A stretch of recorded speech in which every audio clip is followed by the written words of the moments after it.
पानं घातलेत. आपण नीम खातो की नाही, तर नीमची पानं वाळवून घातलेली आहेत आणि ह्याच्यावर म्हणजे कीड लागू नये किंवा ते उष्ण होऊ नयेत म्हणून, कारण एकदा उष्ण झालं तर ऐकत नाही म्हणून मी लिंबाची पानं घातलेत. आता काय करणार आहे, हे बोरिक ॲसिड पावडर म्हणून मिळते, ही पावडर ह्याच्यात मिक्स करायची, सगळीकडे मिक्स करायची आणि पोत्यात भरून ठेवायचं. म्हणजे काय होतं आहे, कीड लागत नाही. आपण मेडिकल दुकानमध्ये सांगायचं एवढी ज्वारी आहे त्या लेवलनं तरी देतात आपल्याला पावडर. तर माझ्या एवढ्या ज्वारीला हे बास होतं. आणि ज्यावेळी आपण ज्वारीचं दळप करायला घेतो त्यावेळी पाकडलं की ती पावडर निघून जाते, काय प्रॉब्लेम येत नाही.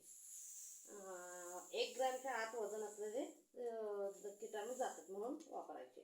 आता मी नीम घालून ठेवला आहे ऑलरेडी, आमच्याकडे नीम भरपूर मिळतं. आणि आता ही बोरिक पावडर ओपन करून मिक्स करणार आणि पोत्यात भरून ठेवणार आहे.